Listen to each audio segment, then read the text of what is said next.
ఇక తెలంగాణ విషయానికి వస్తే స్వేచ్ఛ డిజిటల్ డైలీ సంచలన కథనాలు ఇస్తూ ఉంది.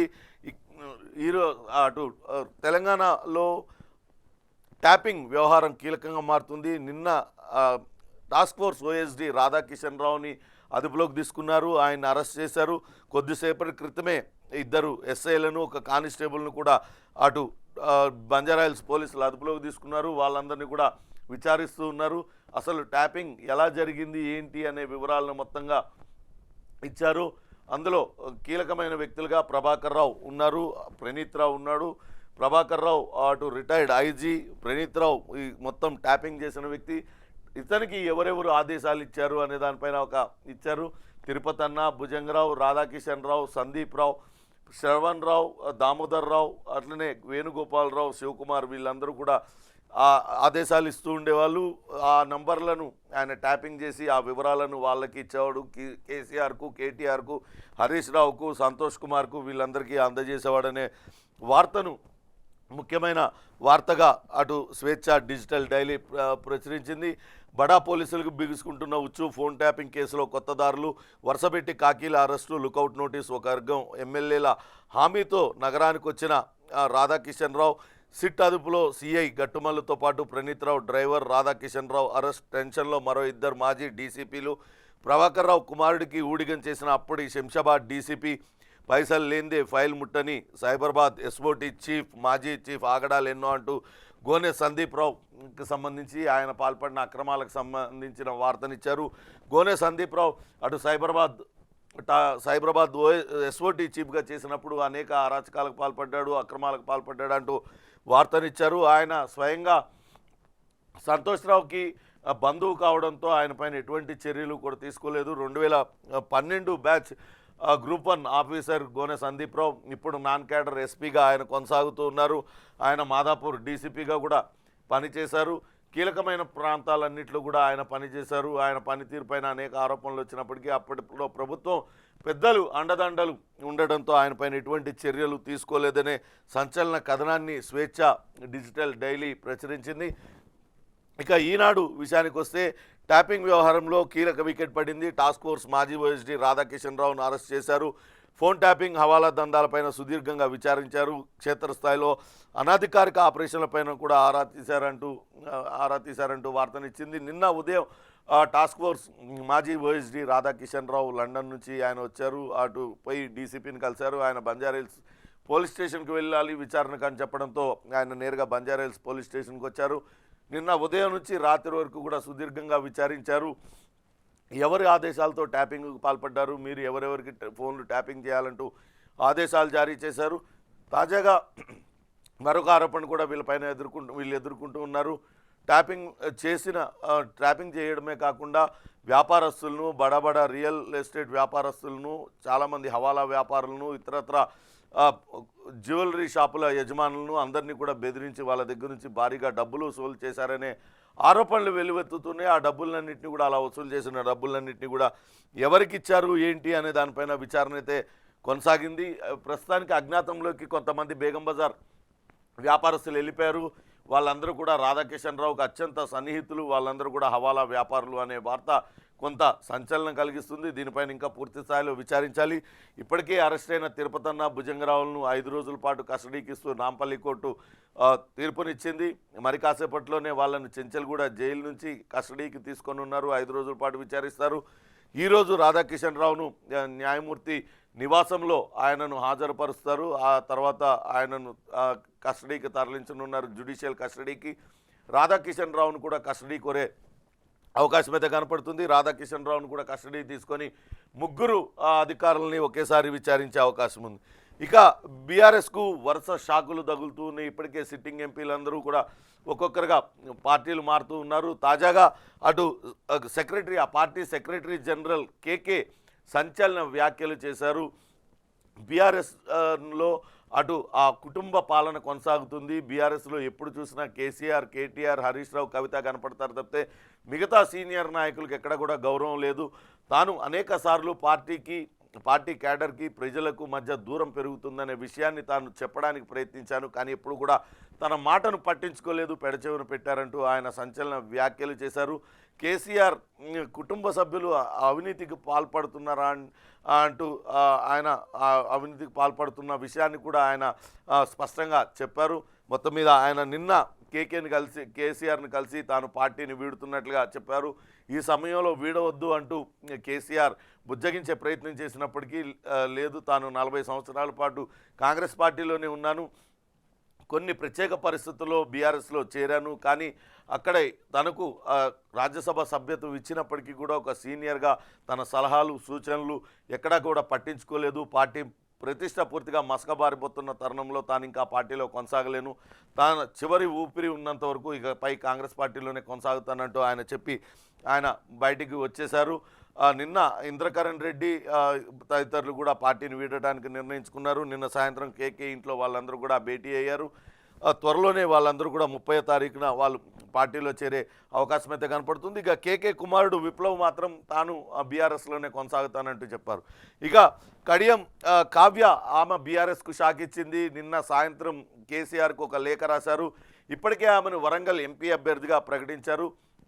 కానీ ఇటీవల జరుగుతున్న వరుస పరిణామాలు ఒక్కొక్కటిగా బీఆర్ఎస్ అగ్రనేతల అవినీతి బాగోతాలన్నీ బయటికి రావడం, కవిత లిక్కర్ కేసులో అరెస్టు కావడం, వాళ్ళకి సంబంధించిన ఆధారాలన్నీ కూడా ప్రజలు గమనిస్తూ ఉన్నారు. మరోపక్క అటు క్షేత్రస్థాయిలో బీఆర్ఎస్ నాయకుల మధ్య సమన్వయం లేకపోవడం, అక్కడ తనకెవరూ సహకారం అందించకపోవడంతోనే తాను వరంగల్ బరి నుంచి పోటీ నుంచి తప్పుకుంటున్నానంటూ ఆమె లేఖ రాశారు. తనకు అవకాశం ఇచ్చినందుకు కృతజ్ఞతలు చెప్తూనే తాను పోటీ నుంచి తప్పుకుంటున్నందుకు తనను మన్నించాలంటూ ఆమె కోరుతూ లేఖ రాశారు. దాంతో బీఆర్ఎస్కు పెద్ద షాక్ తగిలిందని చెప్పాలి. ఇప్పటికే చాలా చోట్ల బీఆర్ఎస్ అభ్యర్థుల్ని ప్రకటించింది. వాళ్ళందరూ కూడా కొంత విముఖత వ్యక్తం చేసినప్పటికీ కేసీఆర్ మాటను కాదనలేక చాలా చోట్ల పోటీకి దిగారు.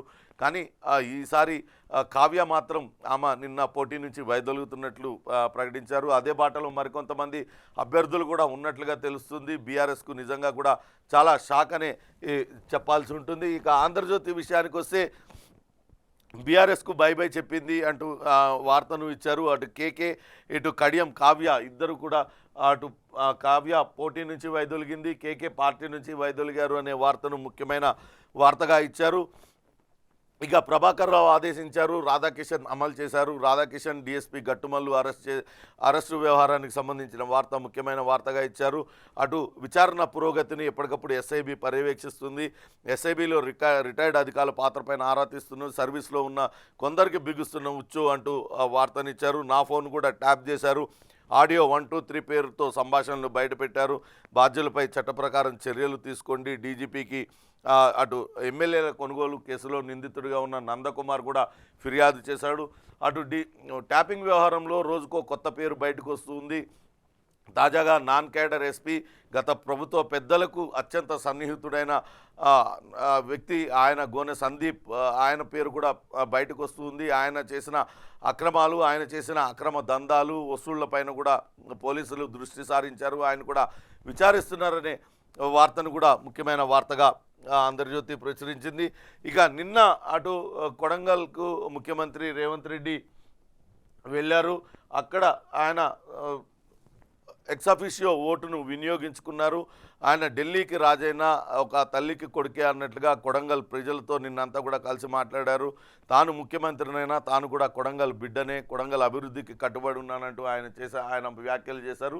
ఇక అటు హైకోర్టు భవన శంకుస్థాపన కార్యక్రమంలో పాల్గొనడానికి తెలంగాణకు వచ్చిన సీజే డివై చంద్రచూడ్ను అటు రేవంత్ రెడ్డి మర్యాదపూర్వకంగా కలిశారు, జ్ఞాపికను బహుకరించారు.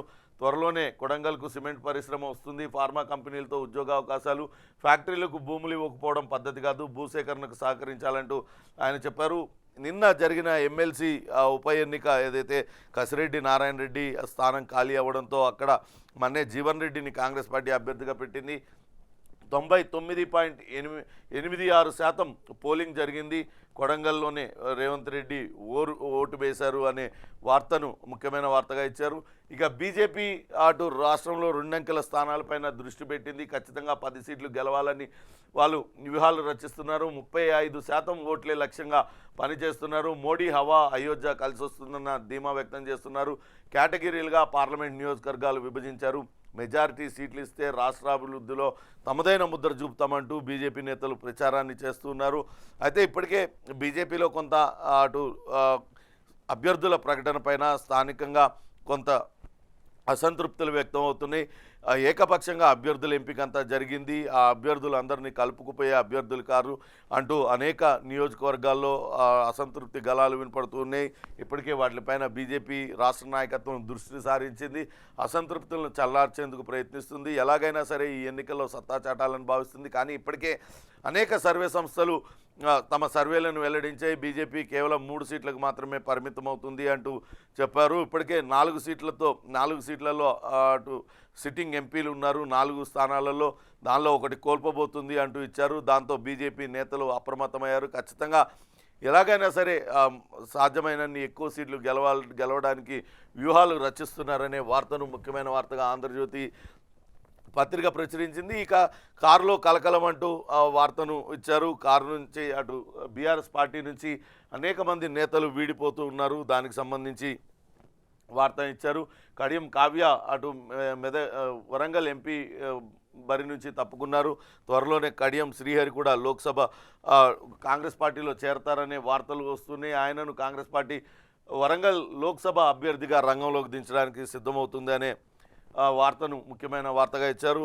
వరుస నిష్క్రమణలతో గులాబీ దళంలో కలవరం మొదలైంది అనే వార్తనిచ్చారు. ఇప్పటికే అటు మేకపోతు గంభీర్యాన్ని బీఆర్ఎస్ నేతలందరూ కూడా ప్రదర్శిస్తూ ఉన్నారు. పోయే నేతలను పోనివ్వండి, ఉన్న వాళ్ళని రాజకీయ భవిష్యత్తు ఉంటుంది. ఇప్పటికే కాంగ్రెస్ పార్టీ పైన అటు వ్యతిరేకత మొదలైంది కాబట్టి మళ్ళా బీఆర్ఎస్ వైపే వస్తారు అంటూ చెప్తూ ఉన్నారు. కానీ నిన్న కేకే చాలా స్పష్టంగా చెప్పారు, కాంగ్రెస్ పార్టీ పాలన పైన ఎక్కడా కూడా ప్రజల్లో అసంతృప్తి లేదు, అందరూ చాలా సంతోషంగా ఉన్నారు.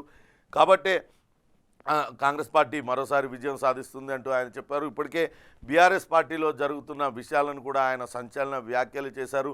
కేవలం కుటుంబానికి సంబంధించిన వ్యక్తులే హవా చెలాయిస్తున్నారు తప్పితే సీనియర్లకు ఎక్కడా కూడా గౌరవం లేదు. అనేక సార్లు తాను ఆ పార్టీకి ప్రజలకు మధ్య పెరుగుతున్న గ్యాప్కు సంబంధించి చెప్పినప్పటికీ కూడా తనను పట్టించుకోలేదంటూ ఆయన సంచలన వ్యాఖ్యలు చేశారు. ఇప్పుడు పార్టీతో ఒక్కొక్కరు వీడటంతో అటు పార్టీ పరిస్థితి అగమ్యగోచరంగా మారిపోయింది అంటూ వార్తనిచ్చారు. ఇక రేవంత్ రెడ్డి నిన్న తన ఓటు హక్కు వినియోగించుకునేందుకు కొడంగల్ వెళ్ళారు. అక్కడ కొడంగల్లో ఆయన ఓటు హక్కు వినియోగించుకున్నారు. ఎమ్మెల్సీ ఉప ఎన్నికల్లో జీవితాంతం కొడంగల్కు రుణపడి ఉంటా, ఏ స్థాయిలో ఉన్న ఈ ప్రాంతం బిడ్డనే అంటూ సీఎం రేవంత్ రెడ్డి అక్కడ మాట్లాడారు. అటు ఢిల్లీకి రాజైనా తల్లికి కొడుకే అన్నట్లుగా నేను ఏ స్థాయిలో ఉన్న ఈ ప్రాంతం బిడ్డనే, నా ప్రతి కష్టంలోనూ కొడంగల్ ప్రజలు అండగా నిలిచారు, గుండెల్లో పెట్టుకున్నారు, జీవితాంతం రుణపడి ఉంటా, 8వ తారీఖున మళ్ళీ కొడంగల్ వస్తా, లోక్సభ ఎన్నికల్లో మహబూబ్ నగర్ కాంగ్రెస్ అభ్యర్థి వంశీచంద్ రెడ్డిని భారీ మెజారిటీతో గెలిపించాలంటూ ఆయన నిన్న కొడంగల్లో మాట్లాడిన మాటలను ముఖ్యమైన వార్తగా సాక్షి పత్రిక ప్రచురించింది. ఇక ఎమ్మెల్సీ ఓటర్లకు గోల్డ్ కాయిన్స్ ఇస్తున్నారంటూ V6 వెలుగు పత్రిక ప్రచురించింది. అక్కడ బీఆర్ఎస్ పార్టీ ఖచ్చితంగా గెలవడానికి ప్రయత్నాలు చేస్తుంది. దానిలో ఇలా గోల్డ్ కాయిన్స్ అన్నీ కూడా ఇచ్చి వాళ్ళని ఓటర్లను ప్రలోభ పెట్టేందుకు ప్రయత్నాలు ఇచ్చారు. ఇప్పటికే అటు 5 లక్షల నుంచి 2.5 లక్షల దాకా ఇచ్చారు, అటు ఓటర్లకు ఇచ్చారు అనే వార్తను ముఖ్యమైన వార్తగా ప్రచురించింది. ఇక మరో ముఖ్యమైన వార్త, కాంగ్రెస్ పునరేకీకరణ జరుగుతుంది. బీఆర్ఎస్ వీడి సొంత గూటికి వస్తున్నారు లీడర్లందరూ. ఎవరెవరైతే గతంలో కాంగ్రెస్ పార్టీని వీడి బీఆర్ఎస్లో చేరారో వాళ్ళందరూ కూడా తిరిగి కాంగ్రెస్ పార్టీలోకి చేరుతున్నారు. కాంగ్రెస్ పార్టీ పునరేకీకరణ జరుగుతుంది అంటూ ఇచ్చారు. అసెంబ్లీ ఎన్నికల ముందు చేరికలు చురు, అధికారంలోకి వచ్చిన తర్వాత మరింత జోరు. త్వరలో 9 మంది ఎమ్మెల్యేలు చేరబోతున్నారు. గతంలో వీళ్ళందరూ కూడా కాంగ్రెస్లో పనిచేసిన వాళ్ళే. బీజేపీ నుంచి కూడా కాంగ్రెస్ పాత నేతలు అందరూ కూడా రిటర్న్ టు హోమ్, గర్భాపసి జరుగుతుంది అంటూ వార్తను ముఖ్యమైన వార్తగా అటు వెలుగు V6 వెలుగు పత్రిక ప్రచురించింది. ఇక కరువు పైన బీఆర్ఎస్ తొండాట అనే మరో ముఖ్యమైన వార్తను కూడా ప్రచురించింది. నాడు మన నీళ్లను ఏపీ ఎత్తుకుపోతుంటే వంతపాడింది, కృష్ణా నీళ్లలో వాటా తగ్గించి ఉత్తర తెలంగాణకు అన్యాయం చేసింది, మూలకపడ్డ కాళేశ్వరం, ఏడాదిన్నర నుంచి ఎత్తిపోతలు బంద్, నిరుటి నుంచే అంటే కిందటి ఏడాది నుంచే రాష్ట్రంలో కరువు ఛాయలు, అయినా అంతా కొత్త సర్కార్ వల్లే అంటూ నిందలు వేస్తుంది అనే ఇచ్చారు. గత ప్రభుత్వ అనాలోచిత చర్యల వల్ల అన్ని రంగాలలో అనేక రకాలుగా నష్టం వాటిల్లుతుంది. ఇప్పుడు చూస్తే తీవ్రమైన దుర్భిక్షం రాబోతుంది. ఇప్పటికే సాగునీటి తాగునీటికి తీవ్ర ఇబ్బందులు ఎదురవుతున్నాయి. కానీ అదంతా ఇప్పుడు ఏర్పడిన కాంగ్రెస్ ప్రభుత్వం వల్లనేనంటూ బీఆర్ఎస్ నేతలందరూ కూడా ఆరోపణలు చేస్తున్నారు. కానీ వాస్తవానికి చూస్తే గత ఏడాది నుంచి ఇదంతా కూడా జరుగుతుంది. కృష్ణా నీళ్లలో వాటా తగ్గించి ఉత్తర తెలంగాణకు అన్యాయం చేసింది బీఆర్ఎస్ పార్టీ. ఆ రోజుల్లో మన నీళ్లను ఏపీ ఎత్తుకుపోతుంటే వంత పాడింది బీఆర్ఎస్ పార్టీ. మూలకపడ్డ కాళేశ్వరం ఏడాదిన్నర నుంచి ఎత్తిపోతలు బంద్ అయినాయి. అది కూడా బీఆర్ఎస్ హయాంలో జరిగింది. కానీ ఇదంతా కూడా ఇప్పుడు కాంగ్రెస్ ప్రభుత్వం ఏర్పడిన తర్వాతే జరిగిందన్నట్లుగా బీఆర్ఎస్ నేతలు విమర్శలు చేస్తూ ఉన్నారు. వార్తను ముఖ్యమైన వార్తగా V6 వెలుగు ప్రచురించింది. ఇక దిశ పత్రిక చూసినట్లయితే కాంగ్రెస్లోకి కడియం శ్రీహరి, ఆమె కూతురు కావ్య రాబోతున్నారు. బీఆర్ఎస్కు ఇద్దరు ఒకేసారి రాజీనామా చేస్తున్నారు. హుటాహుటిన ఢిల్లీకి పయనమయ్యారు. నేడు లాంఛనంగా పార్టీలో జాయిన్ అవుతున్నారు. పోటీ నుంచి తప్పుకుంటున్నానంటూ కావ్య లెటర్ రాశారు. కడియం శ్రీహరి అటు వరంగల్ కాంగ్రెస్ అభ్యర్థిగా పోటీ చేయబోతున్నారనే వార్తనిచ్చారు. ఇక కేకే కుమార్తె హైదరాబాద్ మేయర్ విజయలక్ష్మితో పాటు ఆలోల ఇంద్రకరణ్ రెడ్డి మాజీ మంత్రి, ఆయన కూడా పార్టీని వీడుతున్నారు. ఈ నెల 30వ తారీఖున కాంగ్రెస్ పార్టీలో వాళ్ళు చేరనున్నారు అనే వార్తను ముఖ్యమైన వార్తగా వేశారు. ఇక మరో ముఖ్యమైన వార్త, కాళేశ్వరం దివాలా అంటూ వార్తనిచ్చారు. రుణం చెల్లించాలని రాష్ట్ర ప్రభుత్వానికి PFC లెటర్ రాసింది. లేకుంటే నాన్ పర్ఫార్మింగ్ అసెట్గా ప్రకటిస్తామని వార్నింగ్ ఇచ్చింది. 3 నెలల బకాయి 1441 కోట్లు. గతంలోనూ ERC నుంచి ఇదే తరహా లేఖలు సర్ది చెప్తున్న ఇరిగేషన్ డిపార్ట్మెంట్ ఆఫీసర్లు వెంటబడుతున్న బీఆర్ఎస్ ప్రభుత్వ తప్పిదాలు అంటూ ఇప్పుడే అటు V6 వెలుగు పత్రిక కూడా ప్రచురించింది. గత ప్రభుత్వ తప్పిదాలతోనే ప్రస్తుతం దుర్భిక్షం రాబోతుందని, ఇప్పటికే అటు రుణం చెల్లించాలంటూ కాళేశ్వరం పూర్తిగా దివాలా తీసింది. 3 నెలల బకాయిలు 1441 కోట్లున్నాయి. గతంలో కూడా ERC ఎలక్ట్రిసిటీ రెగ్యులేటరీ కమిషన్ నుంచి వాళ్ళకి తరహా లేఖలు వచ్చాయంటూ చెప్తుంది. బీఆర్ఎస్ ప్రభుత్వంలో కట్టిన కాళేశ్వరం ప్రాజెక్టుకు సంబంధించి ఆర్థిక నిర్వహణ వ్యవహారం ఇప్పుడు కాంగ్రెస్ ప్రభుత్వం మెడకు చుట్టుకుంది. ప్రాజెక్ట్ నిర్మాణం పేరుతో ఏడాపేడా చేసిన అప్పులు తీర్చాలని రుణం ఇచ్చిన సంస్థలకు సర్కార్ నోటీసులు పంపుతున్నాయి. ఒప్పందం ప్రకారం అప్పులు తీర్చాలంటూ ఒత్తిడి తెస్తున్నాయి. గతంలో రూరల్ ఎలక్ట్రిఫికేషన్ కార్పొరేషన్ నుంచి నోటీసులు అందాయి. తాజాగా పవర్ ఫైనాన్స్ కార్పొరేషన్ నుంచి కూడా రుణాలు వచ్చాయి. ERC నుంచి తీసుకున్న రుణాలు నెలవారీగా చెల్లించనున్నట్లు రాష్ట్ర ప్రభుత్వం ఒప్పందం కుదిరింది. PFC నుంచి తీసుకున్న రుణాల్లో 3 పద్ధతులకు క్వార్టర్లీ పేమెంట్లు జరగాల్సి ఉండగా మరో 2టికి నెలవారీ చెల్లింపులు జరగాల్సి ఉంది. ఇదంతా కూడా గత ప్రభుత్వం తీసుకున్న అనాలోచిత చర్యలతో వాళ్ళు ఇష్టారాజ్యంగా అప్పులు చేసి రాష్ట్రాన్ని అప్పుల కుప్పగా మార్చేశారనే వార్తనిచ్చారు. వాళ్ళు చేసిన పనులతో ప్రస్తుతం కాళేశ్వరం దివాలా తీసిందనే వార్తను ముఖ్యమైన వార్తగా ఇచ్చారు. ఇక కాంగ్రెస్కు బిగ్ టాస్క్గా మారింది. ఖమ్మం, వరంగల్, కరీంనగర్ అభ్యర్థుల ఎంపిక పైన అటు కొంత ప్రతిష్టంభన నెలకొనింది. రేసులో కీలక నేతలు ఉన్నారు. పాపులారిటీ, క్యాస్ట్ ఈక్వేషన్తో సతమతమవుతున్నారు. ఎటూ తేల్చుకోలేకపోతుంది అంటూ చెప్పారు. పెద్దపల్లి క్యాండిడేట్ని మార్చండి, వరంగల్ ఎంపీ కంటోన్మెంట్ సీట్లు ఇవ్వండి అంటూ AICC ఆఫీస్ ఎదుట మాదిగ సంఘాలన్నీ కూడా నిరసనలు తెలిసాయి. మొత్తం 3 రిజర్వ్డ్ స్థానాల్లో 2 ఇప్పటికే మాలలకు కేటాయించారు. కాబట్టి ఖచ్చితంగా మాదిగ సామాజిక వర్గానికి కూడా సమ ప్రాధాన్యత ఇవ్వండి. వరంగల్ సీటును కేటాయించండి. ఎమ్మెల్యే లాస్యనందిత అకాల మృత్యువు పాలయ్యారు, దుర్మరణం పాలయ్యారు. ఆమె దుర్మరణంతో ఖాళీ అయిన కంటోన్మెంట్ సీట్ను కూడా మాదిగలకు కేటాయించాలంటూ వాళ్ళు అక్కడ AICC కార్యాలయం ఎదుట నిరసన తెలిపారంటూ మరో వార్తనిచ్చింది. ఖమ్మం, వరంగల్, కరీంనగర్ అభ్యర్థుల ఎంపిక అనేది కాంగ్రెస్ పార్టీకి తలనొప్పిగా మారింది. అక్కడ కొంత ఇంకా ఏకాభిప్రాయం కుదరలేదనే వార్తను ముఖ్యమైన వార్తగా ఇచ్చారు. ఇక జిల్లాల్లో త్వరలో కేసీఆర్ టూర్ చేయబోతున్నారు. వచ్చే నెల 3న భువనగిరి, ఆలేరు, సూర్యాపేటలో పర్యటిస్తారు. 4వ తారీఖున నల్గొండ నియోజకవర్గం ముషంపల్లికి వెళ్తారు. పంటల పరిశీలన, పార్టీ ముఖ్య నేతలతో భేటీ అంటూ మరో వార్తను కూడా ఇచ్చారు. ఆయన ఫామ్ హౌస్కే పరిమితమయ్యారు. ఎన్నికల తర్వాత ఆయన కింద పడటంతో తుంటికి శస్త్రచికిత్స జరిగింది. అప్పటి నుంచి కూడా కొంత విశ్రాంతి తీసుకుంటున్నారు. 2-3 సభలు, బహిరంగ సభల్లో మాత్రం ఆయన పాల్గొన్నారు. పార్టీ కార్యక్రమాల్లో, సమీక్షా కార్యక్రమాల్లో కూడా పాల్గొన్నారు. ఇటీవల వరుస పరిణామాల నేపథ్యంలో పార్టీ నుంచి నేతలందరూ కూడా వీడుతున్నారు. దానిని ఆపేందుకు ప్రయత్నాలు కొనసాగుతున్నాయి. ఇప్పటికే పార్టీని వీడొద్దంటూ నాయకులకు నచ్చజెప్తున్నారు. కానీ ఎవరు కూడా ఆయన మాటను వినే పరిస్థితి లేదు. తాజాగా తిరిగి మరోసారి ప్రజల్లోకి వస్తే ప్రజల్లో కార్యకర్తలో కొంత జోష్ పెరుగుతుందన్న ఆలోచనతోనే ఆయన జిల్లాలో యాత్రలు చేయాలని భావిస్తున్నట్లుగా దిశ పత్రిక వార్తను ప్రచురించింది. ఇది ఈరోజు ముఖ్యమైన వార్తల వివరాలు. రేపు మరిన్ని ఇంట్రెస్టింగ్ టాపిక్స్తో మళ్ళీ కలుద్దాం. Stay tune to big TV.